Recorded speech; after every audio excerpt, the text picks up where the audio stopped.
ಅಲ್ಪಸಂಖ್ಯಾತರ ಮೋರ್ಚಾ ಇವತ್ತು ನವನಾಳ್ ಮುಂದ್ಗಡೆ ವೋಟ್ ಆಸ್ತಿ ಬಚಾವೋ ಆಂದೋಲನವನ್ನು ಪ್ರಾರಂಭ ಮಾಡಿದೆ.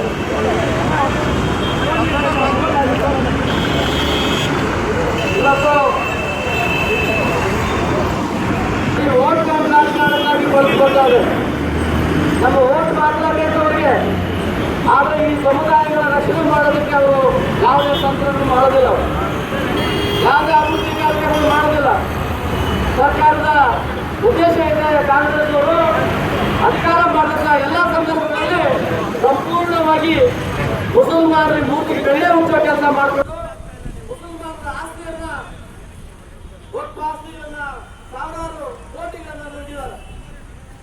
ಉದಾಹರಣೆಗೆ ಈ ಹಳ್ಳಿಗಳಲ್ಲಿರ್ಬೋದು, ಪಟ್ಟಣದಲ್ಲಿರ್ಬೋದು, ಎಲ್ಲ ಪ್ರದೇಶಗಳಲ್ಲಿ ಮುಸಲ್ಮಾನರ ಪರವಾಗಿದ್ದೀವಿ, ದಲಿತರ ಪರವಾಗಿದ್ದೀವಿ ನಾವು ಅಂತೇಳಿ ಕಾಂಗ್ರೆಸ್ ಅಧಿಕಾರ ನಡೆಸಿದ 5 ವರ್ಷಗಳ ಕಾಲ ನಿರಂತರವಾಗಿ ಶೋಷಣೆ ಮಾಡಿದೆ.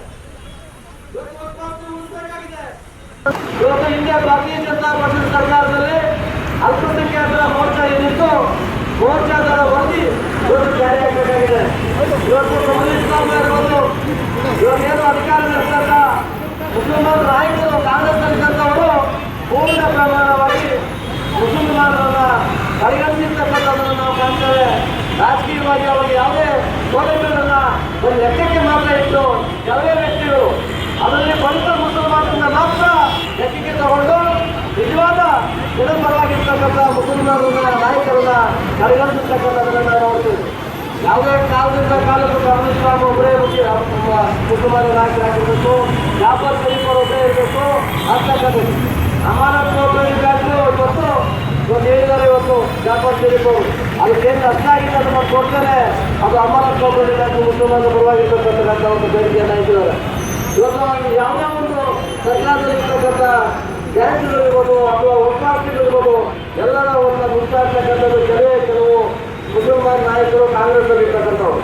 ಹಾಗಾಗಿ ಇವತ್ತಿನ ಪ್ರತಿಭಟನೆಗೆ ಭಾರತೀಯ ಜನತಾ ಪಕ್ಷದ ಬಿಜೆಪಿ ಎಸ್ಸಿ ಮೋರ್ಚಾ ಸಂಪೂರ್ಣವಾಗಿ ಬೆಂಬಲವನ್ನು ಕೊಡ್ತೇವೆ. ಇವತ್ತು ಎಸ್ಸಿ ಮೋರ್ಚಾದ ಪ್ರಧಾನ ಕಾರ್ಯದರ್ಶಿಯಾಗಿ ರಾಜ್ಯ ಪ್ರಧಾನ ಕಾರ್ಯದರ್ಶಿಯಾಗಿರ್ತಕ್ಕಂಥ ನಾನು ಈ ಅಲ್ಪಸಂಖ್ಯಾತರ ಮೋರ್ಚಾಗೆ ಬೆಂಬಲವನ್ನು ಕೊಡೋ ಕೆಲಸವನ್ನು ನಾವು ಮಾಡ್ತೇವೆ.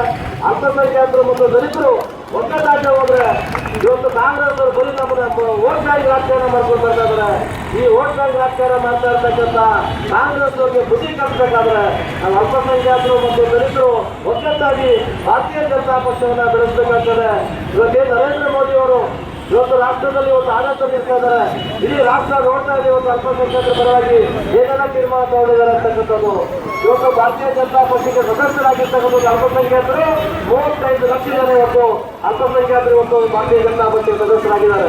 ಇದು ಯಾಕೆ ಹೇಳ್ತೀರಿ ಅಂದ್ರೆ ಇವತ್ತು ನಮ್ಮನ್ನು ಅಲ್ಪಸಂಖ್ಯಾತರು ದಲಿತರು ಅಂದ ತಕ್ಷಣ ಸಂಪೂರ್ಣವಾಗಿ ನೀವು ಕಾಂಗ್ರೆಸ್ ನಲ್ಲಿ ಇರಬೇಕು, ಬಿಜೆಪಿ ಹೋಗ್ಬೇಡಿ, ಕೋಮುವಾದಿ ಪಕ್ಷ ಅಂತ ಹೇಳ್ತಕ್ಕಂಥ ಕಾಂಗ್ರೆಸ್ ಅವರು ನಿಜವಾದ ಕೋಮುವಾದಿಗಳು.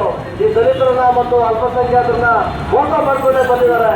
ಅವರಿಗೆ ನಾವು ಧಿಕ್ಕಾರವನ್ನು ಇಷ್ಟ ಇವತ್ತು ಭಾರತೀಯ ಜನತಾ ಪಕ್ಷದಲ್ಲಿರ್ತಕ್ಕಂಥ ಅಲ್ಪಸಂಖ್ಯಾತ ಮೋರ್ಚಾ ಮತ್ತು ದಲಿತ ಮೋರ್ಚಾ ಏನಿದೆಯೋ ಇದು ಸಂಪೂರ್ಣ ಒಗ್ಗಟ್ಟಾಗಿ ಮುಂದಿನ ದಿನಗಳ ಕೆಲಸ ಮಾಡೋಣ.